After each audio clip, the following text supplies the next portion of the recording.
Selamat datang di The Deep Dive. Kali ini kita mau bongkar-bongkar dunia merpati tinggi kolong. Yang dari luar kelihatannya cuma hobi biasa, tapi ternyata dalam banget ya sayapnya. Yes, banget.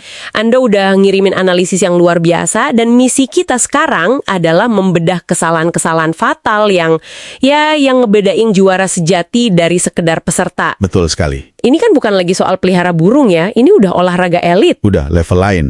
Seekor merpati itu harganya bisa kayak properti mewah loh. Itu dia. Dan menangnya cuma hitungan milidetik. Betul. Oke, ayo kita bongkar ini. Ternyata kesalahan paling dasar itu terjadi bahkan sebelum merpatinya terbang. Betul. Justru pas milih bakalannya. Di situ ya. Iya. Fondasinya itu di pemahaman biomekanika dasar. Merpati juara itu bukan yang paling gede atau tambun. Bukan yang paling gemuk ya? Bukan. Yang dicari itu efisiensi aerodinamis. Jadi rasio berat sama luas sayapnya harus pas banget. Berat idealnya itu sekitar 250 gram. Tapi ada yang lebih detail lagi. Apa tuh? Tekstur bulu. Ini yang sering banget kelewat. Bulu yang bagus itu yang pas dipegang terasa kering. Kayak ada kapurnya gitu. Kering. Justru yang kering. Kirain saya yang halus, yang mengkilap gitu. Nah, di situ kuncinya. Bulu kering itu ternyata sifatnya hidrofobik. Oh, anti air. Betul. Jadi pas cuaca lagi lembab atau gerimis dikit, bulunya itu nggak nyerap air. Bobot terbangnya jadi stabil terus. Wah, masuk akal. Jadi beratnya nggak nambah ya. Itu detail mikro banget tapi bisa jadi penentu kemenangan. Penentu banget, sepersekian detik di garis finish. Luar biasa. Oke, jadi bibitnya udah paling top nih. Tapi kan atlet sehebat apapun kalau asupan nutrisinya salah, ya percuma. Percuma. Saya kira jagung ya cuma jagung, tapi catatan dari Anda ini ngebongkar soal jagung Madura sama jagung hibrida. Beda banget ya ternyata ya? Beda banget. Ini kayak ngebandingin makanan atlet profesional sama ya junk food lah. Hahaha, oke. Jagung Madura itu butirannya kecil, padat, proteinnya tinggi banget buat ngebentuk otot. Nah, jagung hibrida yang gede-gede itu kadar airnya tinggi, nutrisinya rendah. Jadi cuma bikin kenyang aja ya? Betul. Cuma nambah lemak, bukan tenaga. Nah, dari nutrisi yang salah ini, seringkali muncul godaan buat cari jalan pintas. Ini pasti ngarahnya ke sisi gelapnya nih, doping. Tepat. Banyak jamu kuat instan yang dijual di pasaran itu ternyata, menurut analisis ini, isinya bahan kimia obat ilegal, BKO. Salah satu yang paling sering itu dexamethasone. Tunggu. Dexamethasone. Itu kan bukannya itu steroid buat radang buat manusia? Itu dia masalahnya. Kok bisa nyampe ke jamu merpati? Zat itu emang ngasih efek euforia sesaat, jadi merpatinya kelihatan super fit, tenaganya kayak nggak habis-habis. Tapi efek jangka panjangnya ngeri. Gimana tuh? Bikin pengeroposan dulang, osteoporosis, sama penyusutan otot, atrofi. Jadi ini bukan jamu tradisional lagi. Ini pada dasarnya ngeracunin burung pelan-pelan cuma buat menang sesaat. Mengerikan sekali dampaknya. Kalau doping itu ngerusak fisik dari dalam, gimana soal mentalnya?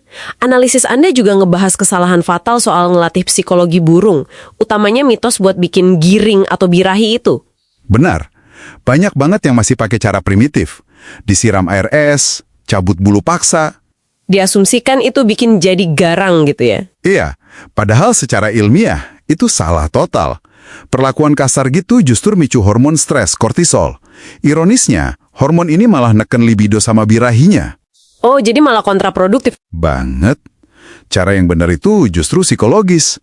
Pancing rasa cemburunya. Gimana caranya? Cukup tunjukin aja betinanya ke jantan lain. Insting alaminya buat bersaing pasti keluar. Tanpa perlu ada trauma fisik.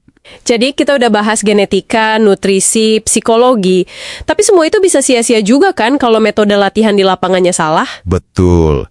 Dan di sini kesalahan paling umum buat pemula. Namanya overshooting distance. Maksudnya? Mereka nggak sabaran, merpati baru latihan beberapa kali, udah dilepas dari jarak yang jauh banget.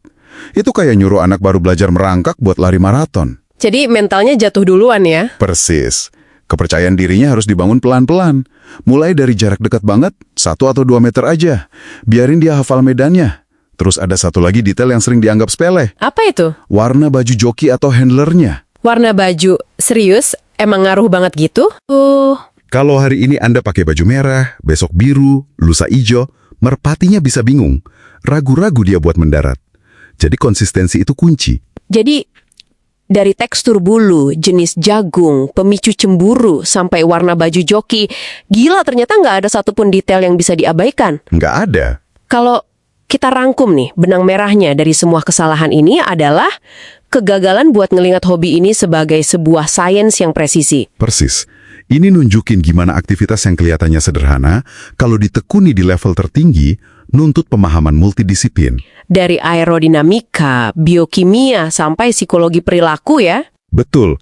Keunggulan itu sering ditemuin di detil-detil yang diabaikan orang lain. Dan ini berlaku di bidang apapun yang Anda tekuni, kan? Benar sekali.